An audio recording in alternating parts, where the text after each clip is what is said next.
اللہ جل شانہ نے انبیاء علیہ السلام کو بھیجا انسانوں کی ہدایت کے لیے، اور اللہ تبارک و تعالی نے کتابیں نازل فرمائی انسانوں کی ہدایت کے لیے۔ انسانوں سے اللہ تعالیٰ کو اتنی محبت ہے، اتنا رحم و کرم ہے انسانوں پر کہ جب بھی دنیا کے اندر فتنہ و فساد پھیلا اور اخلاقی بگاڑ آیا اور انسان جو ہے وہ بگڑ کر کے اس کے حالات خراب ہو گئے، کمزوروں پر ظلم و ستم کرنے لگا، ہر طاقتور کمزور کو اپنا شکار بنانے لگا، اور لوگ ایک دوسرے کو پریشان کرنے لگے، ایک دوسرے کے حقوق کو ضائع کرنے لگے، تو اللہ جل شانہ نے اپنے نبیوں کو بھیجا۔ اسی طرح آخر میں ہمارے نبی حضرت محمد صلی اللہ علیہ وآلہ وسلم تشریف لائے، جبکہ حالات بہت زیادہ بگڑ گئے تھے۔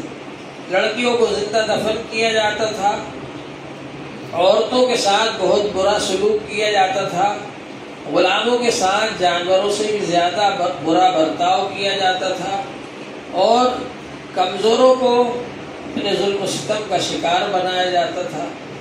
اللہ جل شانہ نے ایسے نازک حالات میں انسانیت پر رحم فرمایا، جو انسانیت کے ترس رہی تھی، بلک رہی تھی، انسانیت ختم ہو چکی تھی، سب حیوانیت پھیل چکی تھی۔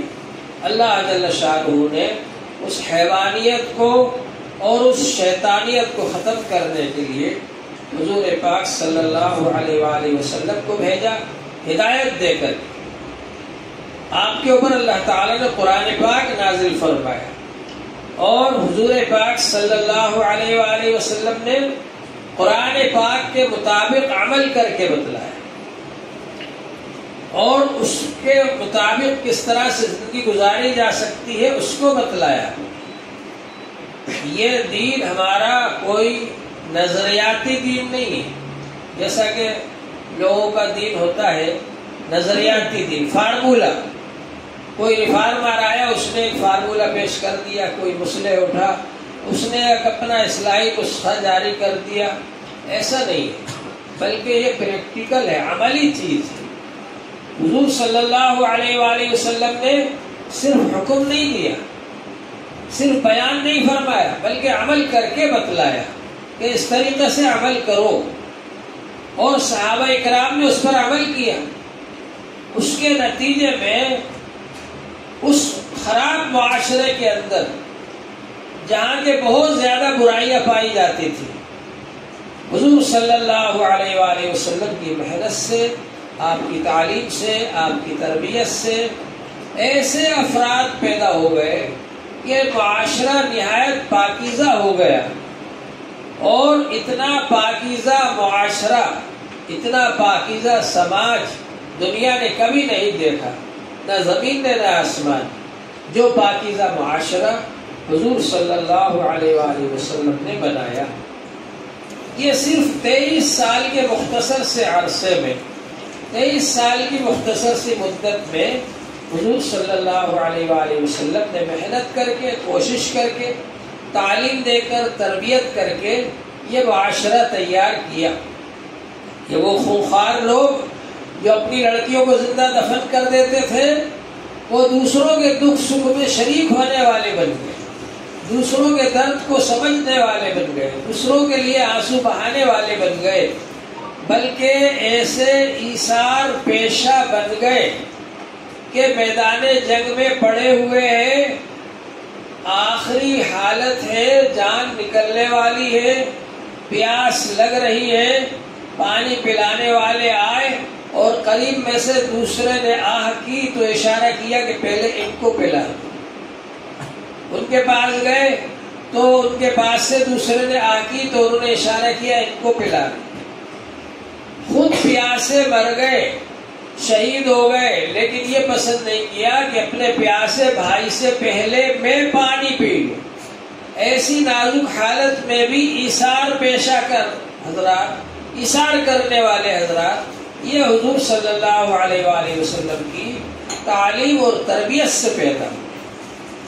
اللہ جل شانہ نے حضور پاک صلی اللہ علیہ وآلہ وسلم کو تمام انسانوں کے لیے رحمت بنا کر بھیجا۔ آپ نے ماں باپ کے حقوق بھی بیان فرمائے اور اولاد کے حقوق بھی بیان فرمائے۔ ایک بھائی کا دوسرے بھائی پر کیا حق ہے، بھائی کا بہن پر کیا حق ہے، بہن کا بھائی پر کیا حق ہے، اور اسی طرح سے چھوٹوں کا بڑوں پر کیا حق ہے اور بڑوں پر چھوٹوں کا کیا حق ہے، اور اسی طرح سے رشتہ داروں کے کیا کیا حقوق ہیں ہمارے اوپر، اور پڑوسیوں کے کیا حقوق ہیں ہمارے اوپر، یہ سب بیان فرمایا حضور پاک صلی اللہ علیہ وآلہ وسلم نے۔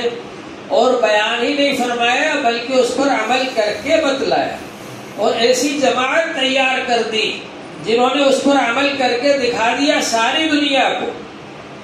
حضور پاک صلی اللہ علیہ وآلہ وسلم کی تعلیم و تربیت کی وجہ سے ساری دنیا کے اندر امن پھیل گیا، اور ساری دنیا کے اندر اخلاق پھیل گئے، اچھائیاں پھیل گئی۔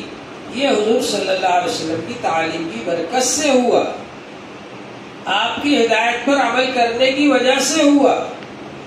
اور حضور صلی اللہ علیہ وسلم کی زندگی میں ہی اللہ جل شانہ نے نہ صرف جزیرہ عرب کے اندر بلکہ آس پاس بھی اس دین کو پھیلا دیا۔ 10 لاکھ مربع میل پر اسلامی حکومت قائم ہو گئی، اور حضرت عمر رضی اللہ عنہ کے زمانے میں 22 لاکھ مربع میل پر اسلامی حکومت قائم ہو گئی، اور حضرت عثمان رضی اللہ عنہ کے زمانے میں 60 لاکھ مربع میل پر اسلامی حکومت قائم ہو گئی۔ یہ آج ہمارے لیے کہنا بہت آسان ہے، لیکن جن حضرات نے اس کے لیے اپنی جانوں کی قربانیاں دی، اور جن حضرات نے اسلام پر عمل کرنے کے لیے پٹائیاں کھائی اور ظلم و ستم کو برداشت کیا، ان سے پوچھئے کہ یہ کتنی قربانیوں کے بعد حاصل ہوا۔ ان کی قربانیوں کو یاد رکھنا چاہیے، اور ان کی قربانیوں کو یاد رکھنے کا طریقہ یہ ہے کہ ہم لوگ اسلام پر عمل کرنے والے بن جائیں۔ صحابہ کرام حضور صلی اللہ علیہ وسلم کی زندہ یادگار تھے، زندہ تصویر تھے۔ صحابہ کرام جہاں جہاں بھی گئے ان کو دیکھ کر لوگوں نے سمجھا کہ اچھا حضور صلی اللہ علیہ وسلم ایسے تھے، اور پھر وہ لوگ بھی ویسے ہی بن گئے۔ وہاں کے لوگوں نے بھی اختیار کر لیا۔ کتنے ہی ملک ایسے ہیں جن کی زبان دوسری تھی، لیکن جب صحابہ کرام وہاں گئے تو ان لوگوں نے نہ صرف یہ کہ صحابہ کرام کے اخلاق اور اعمال کو اختیار کر لیا، بلکہ وہاں کی زبان بھی عربی ہو گئی۔ آج لوگ سمجھتے ہیں کہ وہ عرب ملک تھے، جبکہ وہاں کی زبان پہلے عربی نہیں تھی۔ اس کی وجہ کیا ہے کہ ان لوگوں نے اپنے آپ کو رنگ لیا صحابہ کرام کے رنگ میں۔ کیوں؟ اس لیے کہ صحابہ کرام نے اپنے آپ کو رنگ لیا تھا رسول پاک صلی اللہ علیہ وآلہ وسلم کے رنگ میں۔ تو ضرورت اس بات کی ہے کہ صرف ظاہری طور پر ہم دین کو اختیار نہ کریں بلکہ حقیقت میں اختیار کریں۔ اللہ تعالی نے اس آیت پاک میں فرمایا یا ایھا الذین آمنوا اتقوا اللہ وکونوا مع الصادقین، اے ایمان والو اللہ سے ڈرو اور سچے لوگوں کے ساتھ رہو۔ سچے لوگ کون ہوتے ہیں؟ جو ظاہر میں بھی اللہ کے حکم کے مطابق اور رسول پاک صلی اللہ علیہ وآلہ وسلم کے طریقے کے مطابق عمل کرنے والے ہوں، اور اندرونی طور پر بھی ان کے اندر بھی وہی چیز ہو جو ظاہر میں ہے وہی اندر میں ہے، ظاہر اور باطن ان کا یکساں ہے۔ اللہ تعالی نے فرمایا ذرو ظاہر الاسم و باطنہ، ظاہری گناہوں کو بھی چھوڑ دو اور اندرونی گناہوں کو بھی چھوڑ دو، اور جو ظاہر اور باطن میں یکساں ہوتے ان کو صادقین فرمایا۔ کیونکہ منافقین کا طریقہ کیا تھا؟ منافق لوگ اوپر سے دل سے نہیں کہتے تھے، اوپر سے زبان سے کہتے تھے آمنا، ہم ایمان لیا۔ وَمِنَ النَّاسِ مَن يَقُولُ آمَنَّا بِاللَّهِ وَبِالْيَوْمِ الْآخِرِ وَمَا هُم بِمُؤْمِنِينَ۔ بعض لوگ اپنی زبان سے تو کہتے ہیں کہ ہم ایمان لیا اللہ پر، حالانکہ ان کے دلوں میں ایمان نہیں ہے۔ قالت الاعراب آمنا، دیہاتیوں نے کہا کہ ہم مومن ہو گئے۔ اللہ تعالیٰ نے فرمایا ایسا نہ کہو کہ مومن ہو گئے، ولکن قولوا اسلمنا، اسلمنا کہو کہ ہم مسلمان ہو گئے۔ ولما يدخل الايمان في قلوبكم، ابھی تو ایمان تمہارے دلوں میں اترا ہی نہیں ہے، داخل ہی نہیں ہوا ہے۔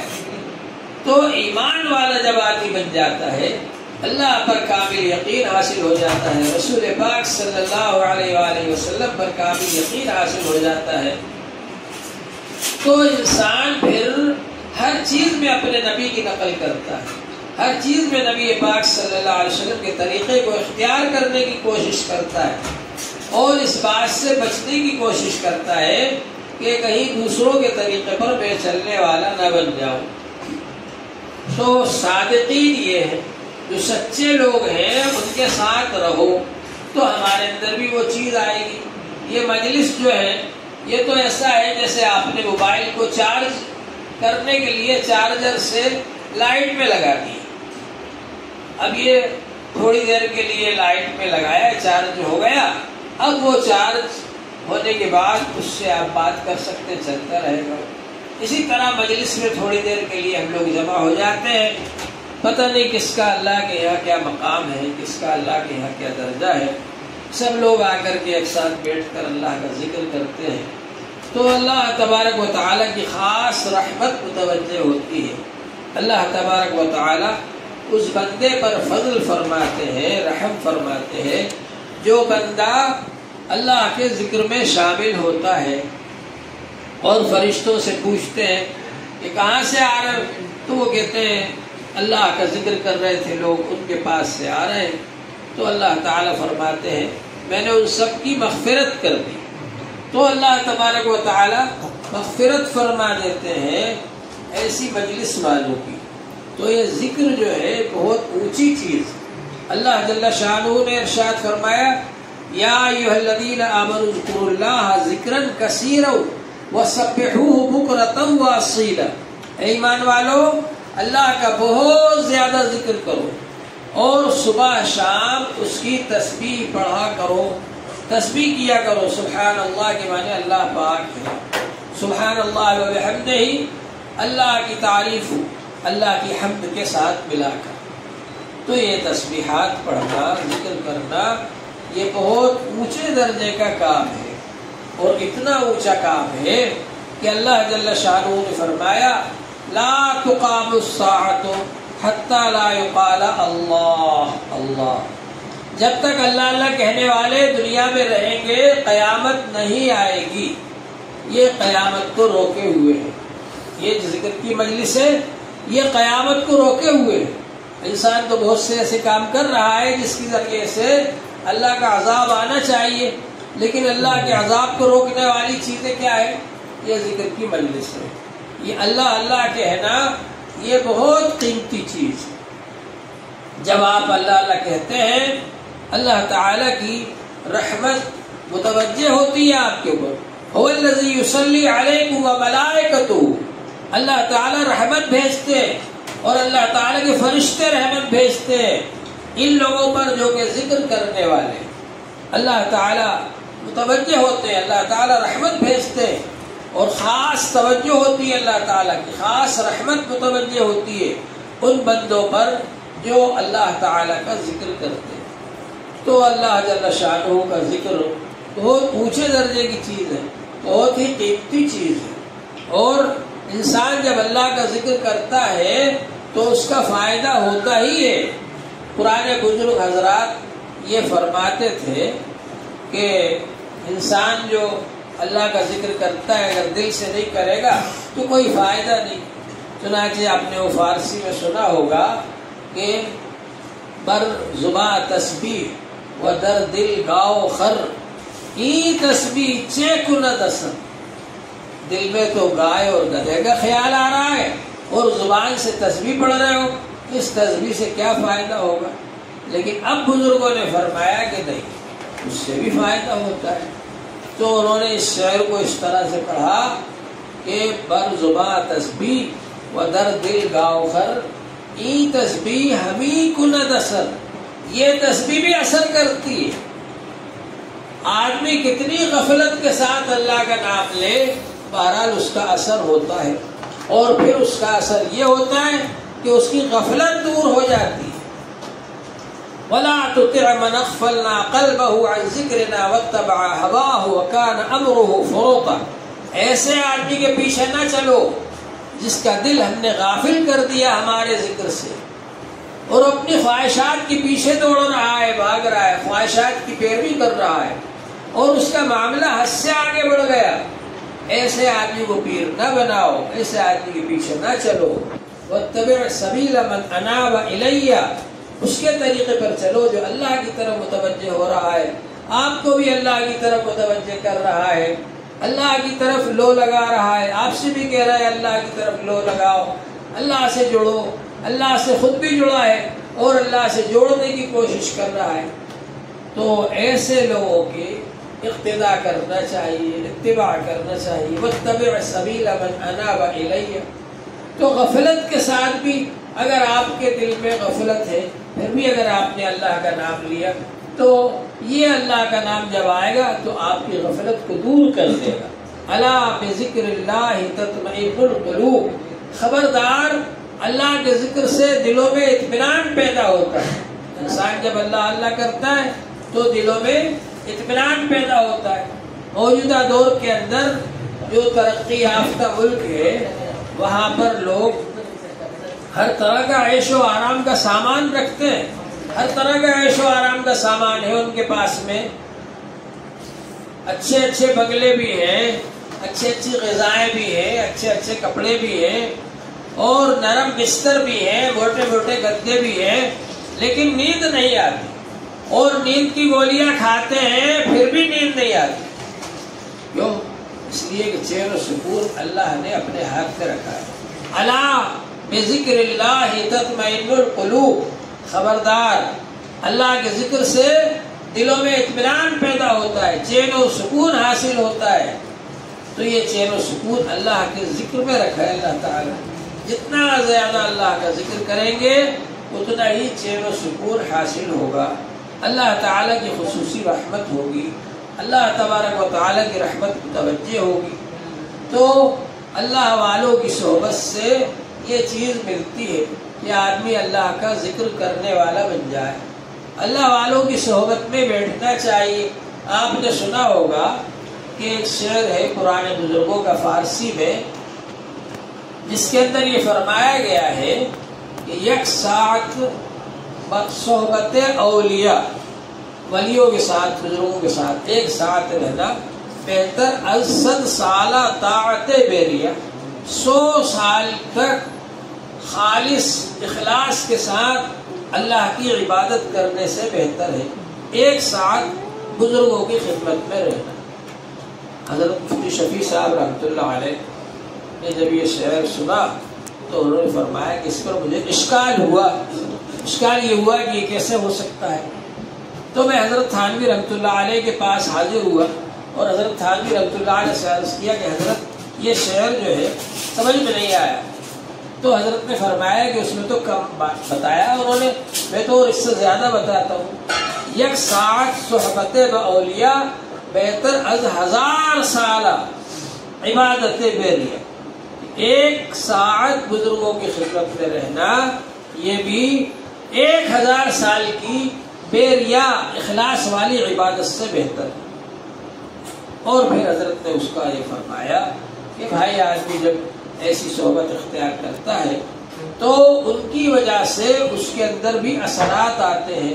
ذکر کرنے والا بن جاتا ہے، تواضع کرنے والا بن جاتا ہے، گناہوں سے بچنے والا بن جاتا ہے، تقوی والا بن جاتا ہے.